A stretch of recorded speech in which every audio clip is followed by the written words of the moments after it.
வணக்கம் உறவுகளே, நான் சுவிஸ்மாலா. நான் நல்ல நிலைமை இருக்கிறேன். நீங்கள் எல்லாரும் எப்படி? நீங்கள் எல்லாரும் நல்ல நிலைமை இருப்பீங்களோன்னு சொல்லித்தான் நினைக்கிறேன். இப்போ பார்த்தீங்கன்னு சொன்னால் சுவிஸில் நல்ல குளிர். இந்த குளிருக்கு ஒரு அப்பம் சுட போகிறேன். அதுக்கு முதல் பார்த்தீங்கன்னு சொன்னால் இந்த சுவிஸினுடைய காலநிலை எப்படி இருக்குன்னு சொல்லி உங்களுக்கு கொஞ்சம் காட்டிட்டு அப்பம் சுடுறதுக்கு போவோம். இங்கே பாருங்க, இந்த மரத்தில் தண்ணி ஐஸ் இப்படி அழகாக நிற்கிதுன்னு சொல்லி தண்ணியாக ஓடாமல் அப்படியே இறுக்கமாக நிற்கிது. பாருங்க, நான் கிட்ட காட்டுறேன். இப்போ பாருங்க, ஒவ்வொரு இலையிலும் தொங்கி தொங்கி போய் நிற்கிது. ஒன்றை நான் உடைச்சி காட்டுறேன். பாருங்க,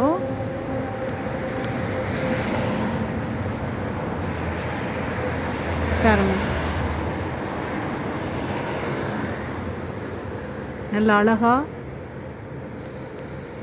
ஐஸ் அப்படியே தண்ணி அப்படி உறைஞ்ச நிலையில் தொங்கிக் கொண்டு நிற்கிறார். இப்போ கொஞ்சம் வெயில் இருக்கிறதால உருகிற நிலை வந்திருக்குது.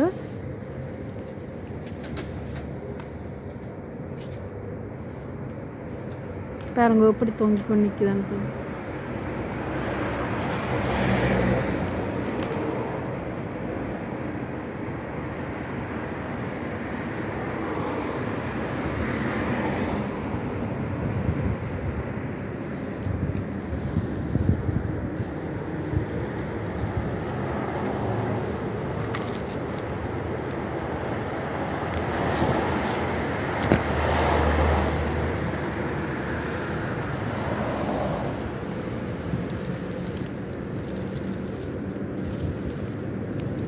அசைச்சு பார்த்தேன். ஆனால் அசைக்கையும் அவ்வளோவா கீழே அந்த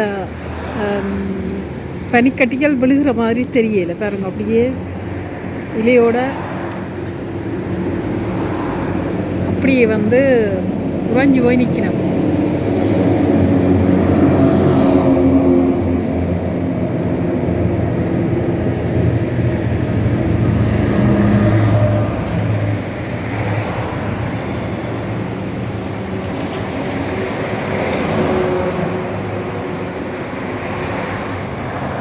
மற்ற மரங்களில் நான் இப்படி காணையில் ஒரு நாளும், ஆனால் இந்த மரத்தில் இன்றைக்கு இப்படி பார்க்குறேன். கொஞ்சம் அழகாகவும் இருக்குது. ஆனால் இவ்வளவு தூரம் குளிர் பாருங்க இப்படி உறைஞ்சி நிற்குதுன்னு சொல்லி பனிக்கட்டியாக உறைஞ்சி போய் நிற்குது தண்ணி.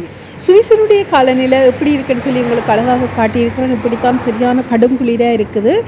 இனி ஸ்னோவெல்லாம் கொட்ட ஆரம்பிக்க போது அதுக்கான அறிவித்தல்கள் எல்லாம் வந்துட்டுது. இப்போ வாங்க நாங்கள் இந்த அப்பத்தை எப்படி செய்தோன்னு சொல்லி பார்ப்போம். அதாவது வன்னியிலே இருக்கிற எங்களுடைய அக்காவுடைய வயலில் விளைவிக்கப்பட்ட சிவப்பு பச்சை அரிசியை இங்கே நாங்கள் கொண்டு வந்திருக்கிறோம். இந்த அரிசியில் 2 சுண்டு எடுத்து அதை நான் 5 மணித்தியாலம் தண்ணீர் விட்டு நல்ல வடிவாக அதை ஊற வச்சு பிறகு கிரைண்டரில் போட்டு அடித்து அதனுடைய 3/4 பதத்தை மாவாகவும் 1/4 பகுதியை குறுநெல்லாகவும் எடுத்து அந்த குறுநெல்லை நாங்கள் காய்ச்ச வேணும். குறுநெல்லாக காய்ச்சறதுக்கு நல்லா ஃப்ரெஷ் தேங்காய் எடுத்து அதை உடைச்சி அதின் இளநியை விட்டு அந்த இளநியில் தான் நான் காய்ச்சி எடுத்துருக்கிறேன். காய்ச்சி எடுத்து அந்த மாவையும் போட்டு அந்த காய்ச்சின அந்த கஞ்சியையும் விட்டு மற்றது 1 கைப்பிடி தேங்காய் பூவும் போட்டு நல்ல வடிவாக அடித்து எடுத்து திருப்ப அடித்து எடுத்து அதை நான் 8 மணித்தியாலத்துக்கு மேலாக நான் அதை புளிக்க வச்சேன். நான் நல்ல வடிவாக புளிச்சு வந்திருக்கு. இப்போ புளிச்சு வந்த இதுக்குள்ள இந்த கலவைக்குள்ள ஒரு 2 கரண்டி சீனி சேர்த்துருக்கிறேன். மற்றது இந்த கலவைக்கு தேவையான உப்பும் சேர்த்துருக்கிறேன். கொஞ்சம் தண்ணீரும் சேர்த்து தோசை பதத்துக்கு கொஞ்சம் தண்ணீர் பதமாக வரக்கூடிய மாதிரி எடுத்திருக்கிறேன். இதுதான் இதனுடைய கணக்கு.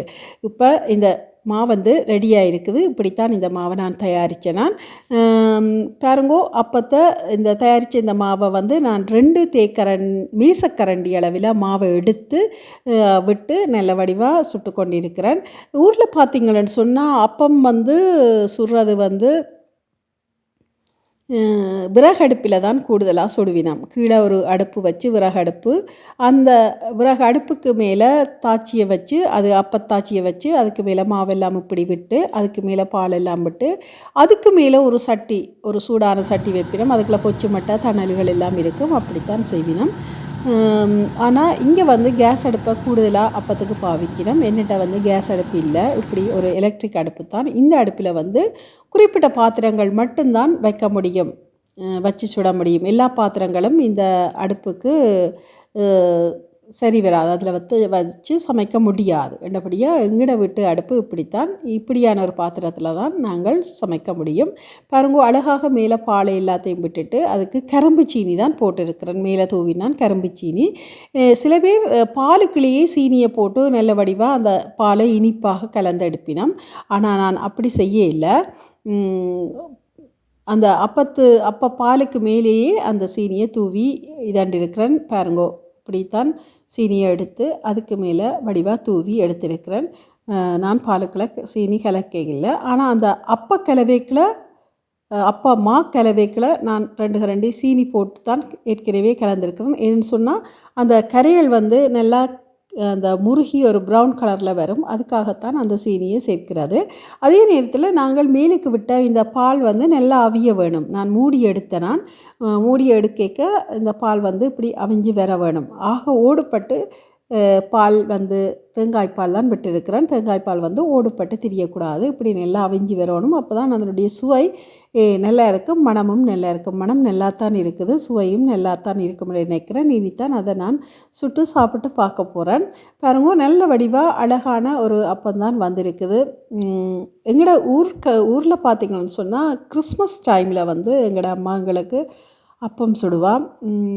நாங்கள் அந்த அப்பத்தை நாங்கள் திருப்பலி பூசை பார்த்துட்டு சுவைச்சு சாப்பிடக்கூடியதாக இருக்கும். அப்படியான நேரங்களெல்லாம் எங்களுக்கு அப்பம் கூடுதலாக, அதே நேரத்தில் பார்த்திங்கன்னு சொன்னால் கூடுதலாக விசேஷ நாட்களில் தான் இந்த அப்பங்களை அங்கே சுடுவினோம். அப்படித்தான் நாங்கள் சாப்பிட்டு இருக்கிறோம்.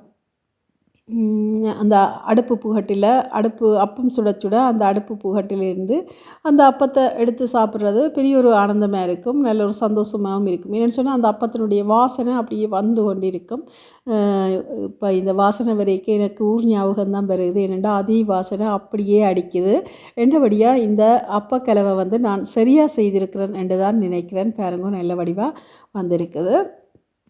இனி இதை நாங்கள் சாப்பிட்டு பார்க்குறது தான் வேலை.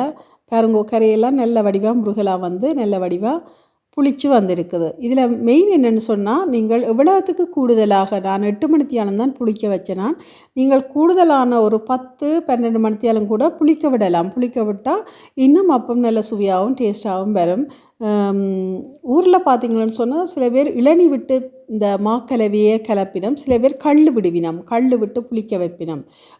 அதுக்காக கணக்கு கல்லை அள்ளி ஊற்றுறண்டு இல்லை, அந்த புளிக்கிறதுக்கு அளவான கல்லை விட்டு புளிக்க வைப்பினம். அதுவும் ஒரு டேஸ்ட்டாக இருக்கும். இப்போ பாருங்கோ, முட்டை அப்பம் சுடைக்கில் அதுக்கு மேலே அந்த முட்டைக்கு மேலே மிளகு போட்டிருக்கிறேன். அப்போ தான் நல்ல டேஸ்ட்டாக இருக்கும். கொஞ்சம் உப்பும் தூவலாம், மிளகும் போட்டிருக்கேன். இது வெல்லம், நாட்டு வெல்லம், எங்களோட நாட்டிலேருந்து கொண்டு சும்மா டேஸ்டான வெல்லம். எந்த வித பாதிப்பும் எங்களுக்கு ஏற்படாதுன்னு சொன்னால், இங்கே சீனி அல்லது சர்க்கரை சாப்பிட்றதுக்கு கொஞ்சம் பயப்படுவினம், வருத்தங்கள் வந்துடுமோ அப்படின்னு சொல்லி பயப்படுவினம். ஆனால் இது நாட்டு வெல்லம், அதாவது ஒரிஜினல் பனை வெல்லம்னு சொல்லுவோம் தானே, அந்த பனை வெல்லம் தான் இந்த வெல்லம். என்றபடியாக இந்த வித தீங்கும் இல்லை.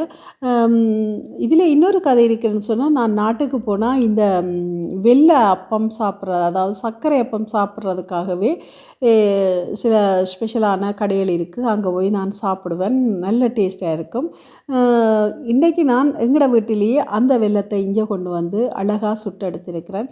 என்றபடியாக இனி தொடர்ந்து நாங்கள் இந்த அப்பத்தை நாங்கள் செய்து சாப்பிடலாம். பாருங்க, இவ்வளவு அழகாக வந்திருக்குதுன்னு சொல்லி. வெல்லமெல்லாம் நல்ல வடிவாக உருகி அப்படியே கரையில் வந்திருக்கு. கட்டி வெல்லம் தான், அதை உடைச்சி துண்டு துண்டுகளாக போட்டு நான் வெக்கையில் உருகி வந்திருக்கு. இது அப்படியே பாலப்பம். பாருங்க அப்படி வந்திருக்குதுன்னு சொல்லி. எல்லா அப்பமுமே நல்ல சூப்பராக அழகாக வந்திருக்குது. பார்க்குறதுக்கு நல்ல அழகாகவும் இருக்குது, சாப்பிட்றதுக்கு நல்ல டேஸ்ட்டாகவும் இருக்குது. 1-2 சாப்பிட்டும் பார்த்துருக்குறேன், நல்ல டேஸ்ட்டாக தான் இருக்குது. நான் சொன்ன இதே முறையில் நீங்களும் செய்தீங்கன்னு சொன்னால் உங்களுக்கு சூப்பரான அப்பம் வரும். அதாவது 2 சுண்டு மாத்தான் எடுத்திருக்கிறேன். கிட்டத்தட்ட ஒரு 15 அப்பத்துக்கிட்ட எடுக்கக்கூடியதாக இருந்தது. நான் கொஞ்சம் பெரிய அப்பமாக தான் செய்திருக்கிறேன். பாருங்க, கொஞ்சம் பெரிய அப்பமாக தான் இருக்குது. அடிக்கிற குளிருக்கு இதமான ஒரு அப்பத்தை எப்படி சுடுறேன்னு சொல்லித்தான் நான் காட்டியிருக்கிறேன். இன்றைக்கு எங்களோட வீட்டில் இப்படித்தான் அப்பத்தை நான் சுட்டிருக்கிறேன் என்றதை உங்களுக்கு காட்டியிருக்கிறேன். இதே போன்ற சிறந்த காணொலியை உங்களுக்கு தர்றதுக்கு நான் காத்திருக்கிறேன். இந்த காணொலி உங்களுக்கு பிடிச்சிருந்தால் லைக் பண்ணுங்க, ஷேர் பண்ணுங்க, சப்ஸ்கிரைப் பண்ணுங்க. அப்படியே பக்கத்தில் இருக்கிற பெல் பட்டனை நீங்கள் அழுத்தினா தான் நான் போகிற காணொலியெல்லாம் உங்களுக்கு உடனுக்குடனே வந்து சேரும். இதோட இந்த காணொலியை முடிவுக்கு கொண்டு வர நன்றி, வணக்கம்.